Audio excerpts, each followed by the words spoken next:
Good afternoon, everybody. It is Wednesday afternoon, the very beginning of November. Hard to believe. Thanksgiving month. We are having a beautiful Indian summer day here in Pagosa Springs.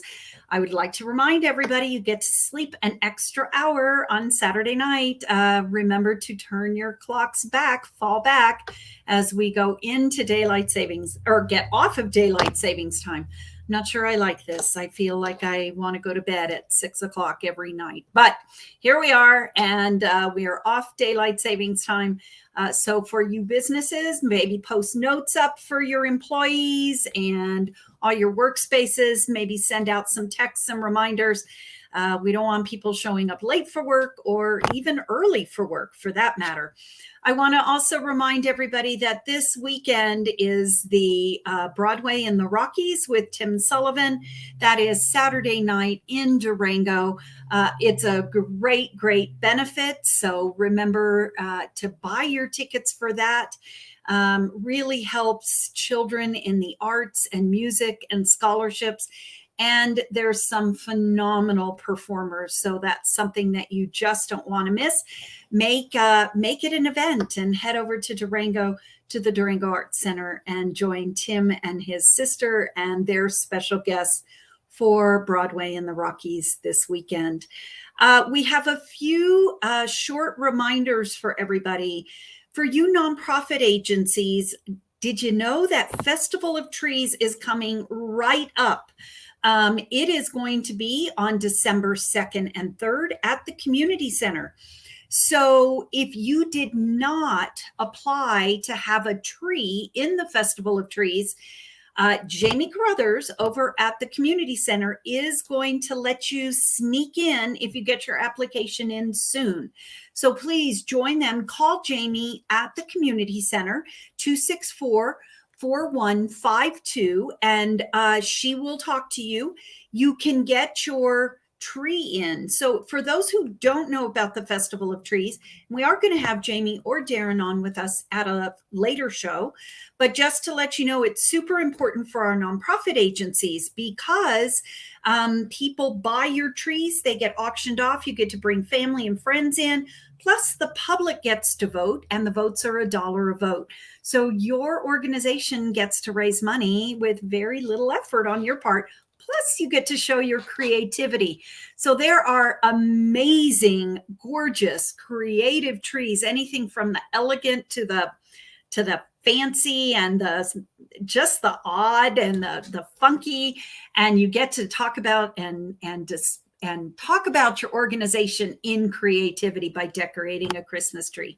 It will be open to the public on December 2nd, and that's when the voting is, and the auction is December 3rd. Again, we'll be talking about it more in an upcoming, in a later show, but right now, if you are a nonprofit agency and you missed the application deadline for the Festival of Trees, get in, call Jamie, and see if you can still get a tree into the Festival of Trees.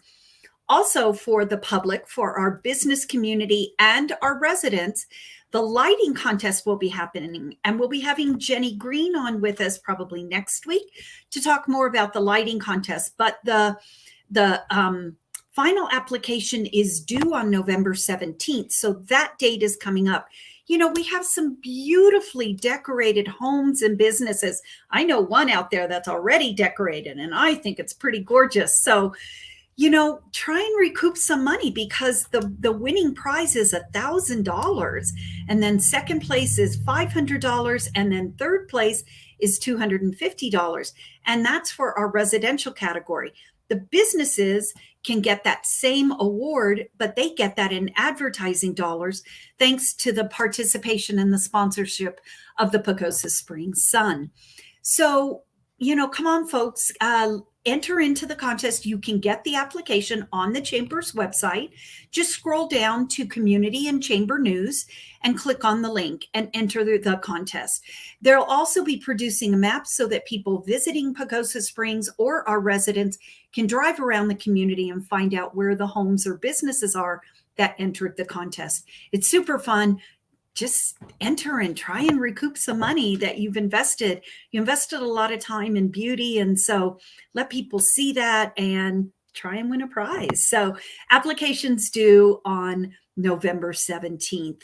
That's what I'm going to, the last thing I want to remind people about is also very personal to me, and that is our Chamber Board of Directors. You know, this is a time of season when many boards for our nonprofit agencies are transitioning over. They're looking for new board members. It's always good to have history and to have experience, but it's also very important for boards to have new blood on their organization. The Chamber of Commerce has 3 board members that cycle off every year and 3 board members that cycle on every year. We have a board of 9. It works really well. So every year we elect 3 new members, but we put before the membership community 6 nominees. If you are interested, in running for the board, you do need to make sure that you are a chamber member and you've been a chamber member for at least a year. Those are the 2 big criteria for our board. If you're interested, our applications are also on our website under Community and Chamber News. Just click on that link and there is an application form. I am also very happy to talk to you about time commitments, restrictions, anything like that, conflicts of interest. But we really look at a wide range of business owners or managers to be on the board because that's who we represent, is the whole business community. So again, we hope to see some nominees. Go on to our website, pagosachamber.com, and click on the application and fill that out and send it to director@pagosachamber.com. Okay, enough of reminders and updates. What I'd really like to do today is introduce 2 guests with me today. You know, last year, the Chamber, right before COVID hit, sent out a survey to our business membership. And we asked, what are your 3 biggest concerns? And one of them, of course, rising to the top, was workforce development. So the Chamber has been working on that initiative, trying to make contacts, trying to see how we can grow our own, as I like to say. And we've built some relationships with Pueblo Community College, and I have 2 representatives from Pueblo Community College joining us today, Rhonda Gasparetti and also Yaro Spitz-Faden. And they are with Pueblo Community College in a very exciting program. And so I'm going to let you ladies talk about it, but we are so grateful that we made this connection with you. And I think this program is just really fabulous, not only for, I call it the missing middle, which is students that may have graduated from high school and are saying, gosh, what do I do? How can I do a career? And maybe I don't want to leave Pagosa. And then we also have people that may be looking to change careers out there. So I think you have a wonderful answer for that. So Rhonda, I'm going to let you kick it off and tell us what's going on about this wonderful new program with Pueblo Community College. Fantastic. Thank you, Mary Jo. And I just love your energy. Are you sure you don't want to come to Pueblo Community College and help us? Oh, I'm known as a hummingbird around Pagosa Springs. Okay. All right. Well, it's fantastic and it's contagious and I love it. So I'm Rhonda Gasparetti and I'm a faculty member at Pueblo Community College. And we just kicked off in August a registered apprenticeship program through the United States Department of Labor. Our program is medical coding and billing. All of our courses are done completely online, so can be done from anywhere. Those courses are asynchronous, so there is not a set time for a student to log in and attend a class. So if they are already working, they can do their classes in the evening or on the weekends. What we're looking for is students for the apprenticeship program, but we're also actively looking for employers to partner with us. We do have a great partner in your area with Alpine Medical Specialty Practice, and Stacy Evans was one of our first to join and said that she thought this was going to be a great program. So the students will do their online learning, and about a month after they begin with us is when we would then look to place them with an employer. So they are going to earn while they're learning. And I loved your statement earlier, Mary Jo, the missing middle. Absolutely. You're not sure what you want to do. What is medical coding? So medical coding is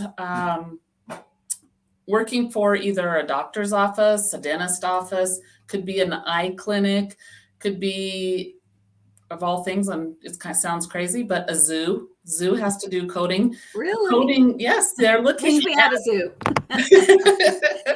So the coder is reviewing an actual chart, and they are assigning specific ICD-10 codes to these records so that the organization can be reimbursed for the services they have provided. It's an exciting field right now. Our organization, national organization, American Health Information Management Association, has predicted this field to grow by 26% in the next 3 years. We have a lot of coders that are looking to retire. It's an exciting field. It is one of my passions. I mean, I worked in healthcare for 15 years, and now I get to teach it and kick off this wonderful program for medical coding. And I just can't brag about it enough. Yarrow has joined our team to help us recruit some employers, excuse me. And Yarrow, would you like to chime in? Sure. Thank you, Rhonda and Mary Jo, for having us. So as mentioned, I am focusing on employer recruitment. So identifying those partners who, in the terms of Mary Jo, want to grow their own talent pipeline. I personally feel that the apprenticeship program and that model is really good, especially for close-knit communities, because you can identify that talent early on, customize those pathways through the training process to meet the needs of the individual employer. And then as part of our registered apprenticeship program, you get the support of the school while the student is learning the coursework, as well as continued support through the time that they spend getting that on-the-job training with the employer. So as Rhonda mentioned, having more employer partners, finding students and apprentices for Alpine Medical, and then certainly just building that as an added career option within the town of Pagosa. So in some of the preliminary research that I have done, I did see that there's a health science pathway at the local high school. And I think that offers some opportunity for students who want to stay in their hometown and have access to that education and income. There are embedded wage progressions within the program. So a really nice starting wage, and then based on competency development and that knowledge growth throughout your schooling and your on-the-job training. Part of the Department of Labor structure is embedded wage increases. So you end up coming out of a fairly short time frame, 2 or 3 years probably, of school and work at a full-time load to have some really nice credentials, have a career field that there's a lot of opportunity, to Rhonda's point. It's just growing all the time, and that we already have interest in Pagosa Springs for this talent. So it's a really nice program, and we are here to support any and all who are interested. Ladies, I have a couple of questions. One is there a starting age requirement? So as you mentioned, Yarrow, we do have a medical pathways program in the high school. And can they start with concurrent learning, or do they need to be 18, or do they need to have a high school or equivalency degree? Can you just expand on that just a little bit? Sure, that's a great question. And at this point, we have not been able to start with the concurrent enrollment. They do need to be 18 and have the high school diploma or equivalency. But we are actively researching how we can do concurrent enrollment, because I think that's a fantastic idea. And we are going to the high schools here in Pueblo and talking to them about this opportunity. I know that nursing is a fantastic field. It is a hard field to get into, and we have a lot of people that sit on a waiting list, sometimes for years, before they can get into the program. So what we're trying to do is say, then why not consider medical coding? Get that under your belt, and if you want to continue on with nursing afterwards, fantastic. But this is a great foundation for you, and a lot of the classes we have, you're going to need for nursing anyway. Sure. The other question I have is, and maybe it's not a question, it's more of a comment, but even if you live in Pocosa, you don't need to just work in Pocosa. You may be able to be partnered with someone in Pueblo, in Grand Junction, in Rifle. So I think that that's another benefit. And maybe Yara, you wanted to comment on that and your engagement with employers and partners. Absolutely. So there's definitely opportunity for that work from home remote option within medical coding. I am looking at recruiting employers all across the state of Colorado and even beyond, because the academic portion of the program is strictly online. We have students from all over the state in our current cohort. So we are actively pairing them with employers all over. So certainly we have a pool of employers that are partnered with the program that is growing all the time. If those employers have a remote work option, then certainly someone residing in Pocosa could access our employer pool. We are also, because of the nature of the program, actively working within our team, as well as support systems that we have, to recruit more national sized companies who are recruiting remote billers and coders as their primary talent source. So we're really trying to identify an organization at that caliber that would be interested in partnering with the program so that we can expand that access to remote work, not only for our current students, but for students who are going to access the program in the future. That's great. Again, I think it's just a fabulous opportunity. Our world has changed. More people are looking to either change careers, or some parents are saying, we made it through last year, one of us needs to stay home, and whether they're doing remote learning with their children or they're doing homeschooling, this just opens up a lot of opportunities for people. And I think that, as I mentioned at the beginning, we don't get our young population probably turning into my live stream show, but there are those of you out there watching this show that have children, have grandchildren, have nieces and nephews, have friends who you may know are looking, and so mention this to them. We have that information here at the Chamber of Commerce. We're going to be putting it up on our website. And if nothing else, contact Pueblo Community College and they can get you in contact with that about this program. Ladies, anything else, just burning that you really want to make one more point and hit that home run out of the park? So absolutely. Thank you. So for me, it is not only the upskilling. That's a great option for some of you out there that have a small office, and you've got a fantastic girl at the front desk and you don't want to lose her to another office in Pocosa or Durango or close by. Get them enrolled in school, help upskill them and keep them, retain them, and let's get them trained. And if you go to the Pueblo Community website, you type in health information technology, it will take you straight to a link that says interest form for apprenticeships, and that comes straight to me, and then I would reach out to you and get you more information. Okay. Yes.